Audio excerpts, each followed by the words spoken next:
Hi again, everyone. So it's Sunday morning, 9:15 a.m. I figure I do a little politics ramble since I haven't really talked straight politics in a bunch of videos. So, as most of you know, I spend a lot of time on Twitter. That's basically my main social media platform where I look into things and find topics and do digging. And you know we're seeing now the infighting within the what you would consider the America First, the more, I guess, nationalist portion of the Republicans, with the fighting now between the Trump side and the DeSantis side.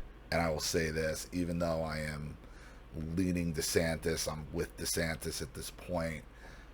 I am not engaging in the fighting because it's stupid at this point. Because DeSantis hasn't even announced that he's doing anything yet. And like Trump is just making a fool of himself with these attacks on DeSantis, these sanctimonious stuff, and attacking him over COVID, and like just stop. And the problem with Trump is Trump, and this was the intent of kicking him off all his social media platforms, which is why censorship is so important. Is look, Truth Social is basically QAnon plus on steroids. It is the ultra, and like, look, you guys all know how down with Trump I am, and I appreciate everything he attempted to do, and we owe him a huge debt of gratitude, a huge debt of gratitude for at least pulling the mask off of this corrupt media, then the corrupt and the corrupt and the corrupt government and the corrupt federal agencies. He pulled the mask off all of this. So it's all out in the open. At great personal sacrifice to him and the people around him, other than Jared and Ivanka. And this is why I got to go to DeSantis, because he still makes boomer decisions, because he is a boomer. So he'll still make those boomer decisions, let his little girl just stupid. And he's completely isolated from, I'd say, 70% of his base, 70, 60%, 60 to 70% of his base, because he won't post anywhere else now, even though he's been unbanned.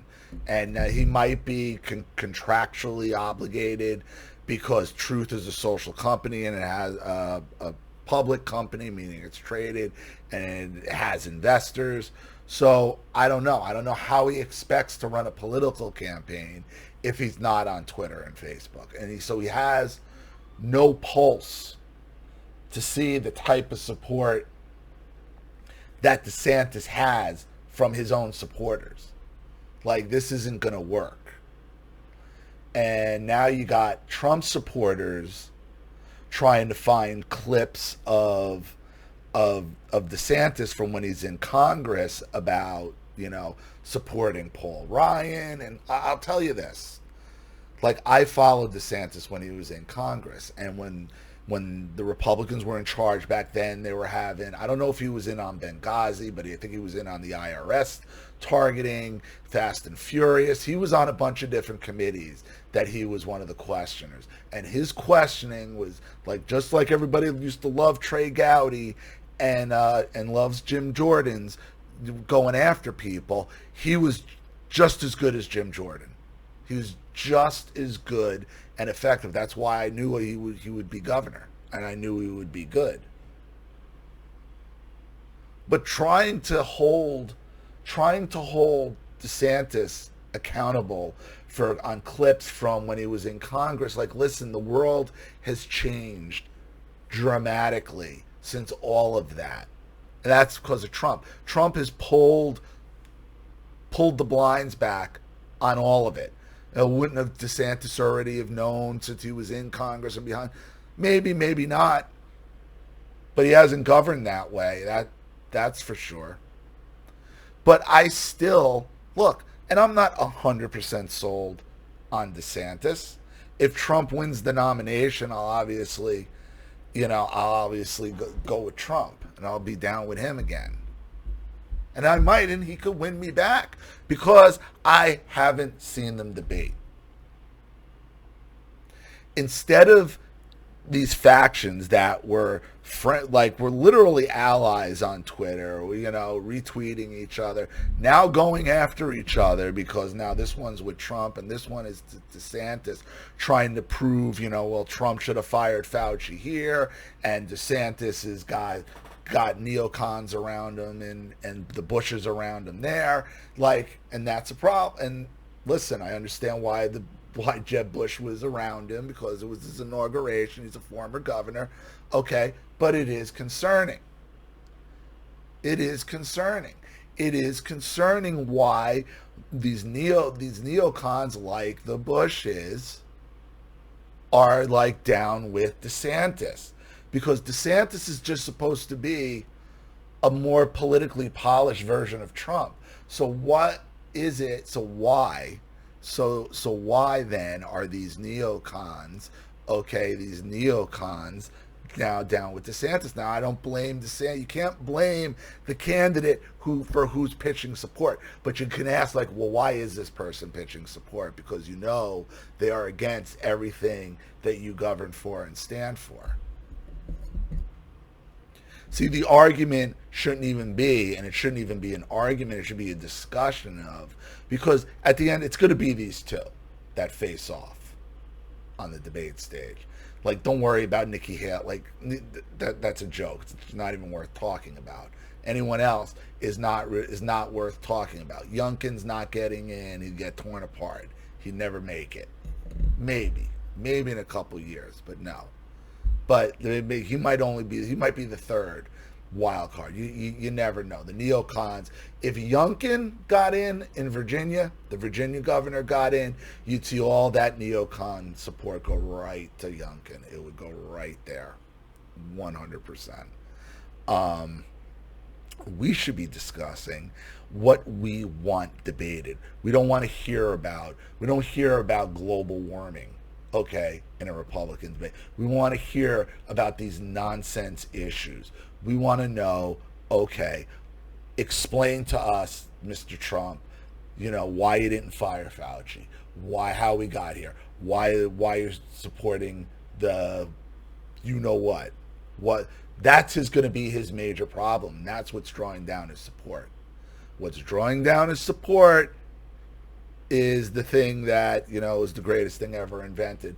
But, we got to consider all his supporters and right-wingers are stupid anyway. So you're taking this from the perspective of the stupid. So the stupid are not going to accept what everyone knows was the greatest thing ever invented.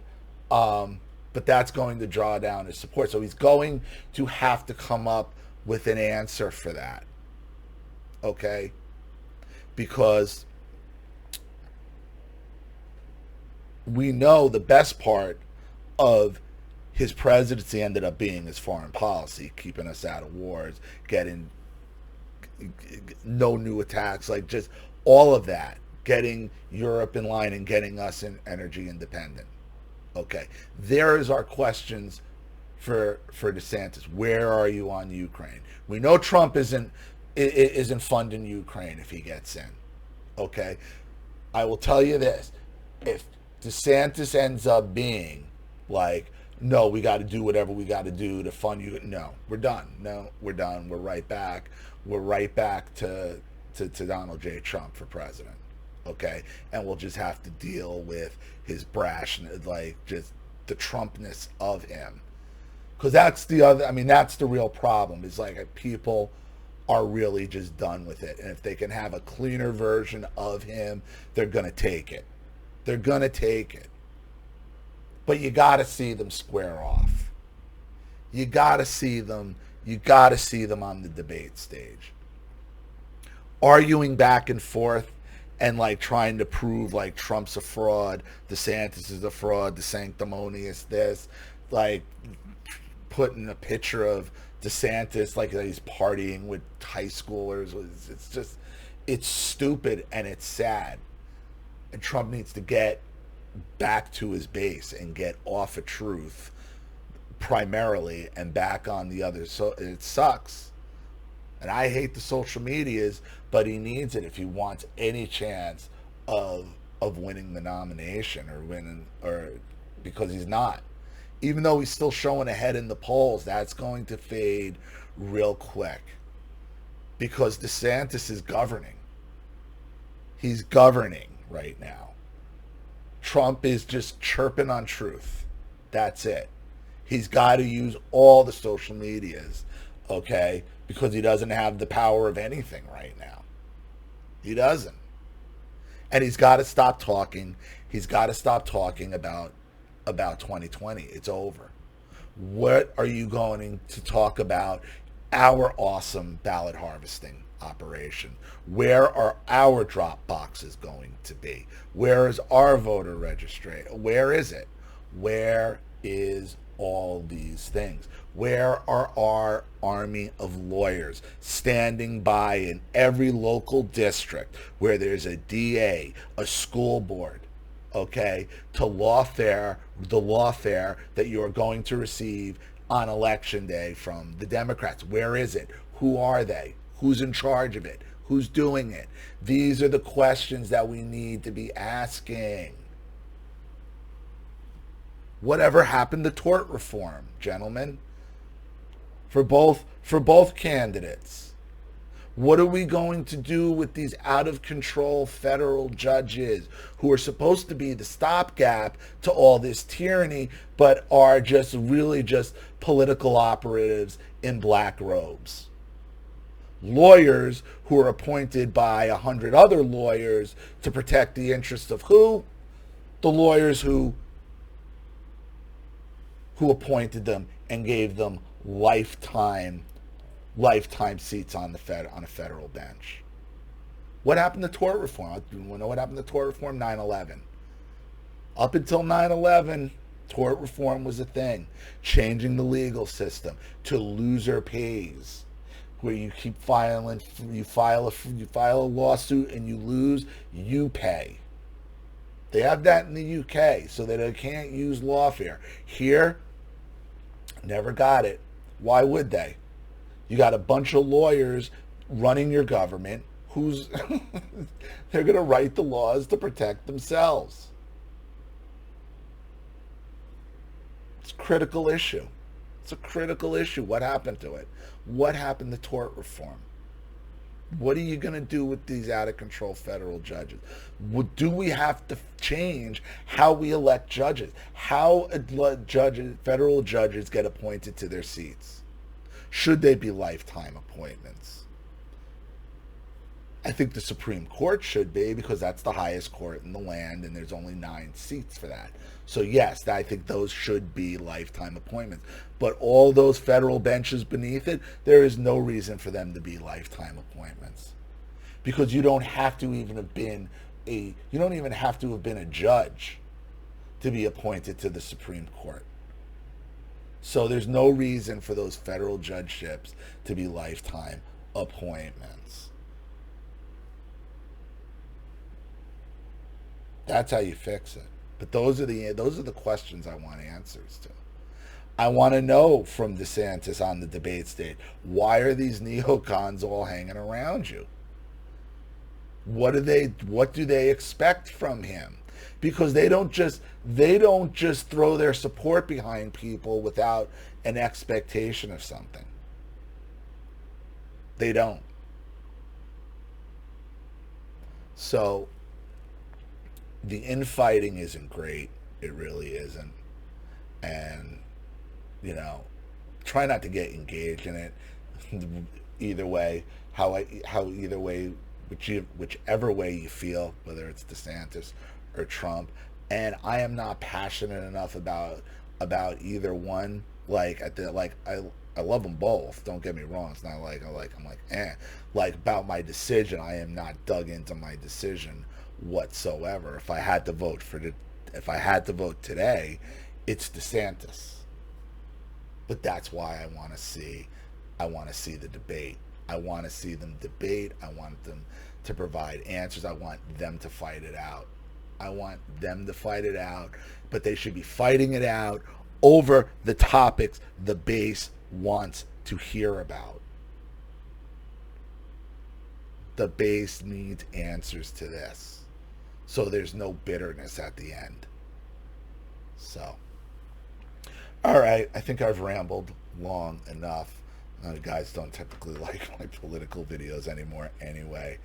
So that's where I'm at. Let me know what you think in the comment section below, and if you want to get a video in, you know what to do with the links in the description box. Cash App, Zelle, PayPal. Shoot me an email and get it all set up and ready to go. All right, everybody. I'm Ollie Matthews. This has been Societal Narcissism. Take care, everyone.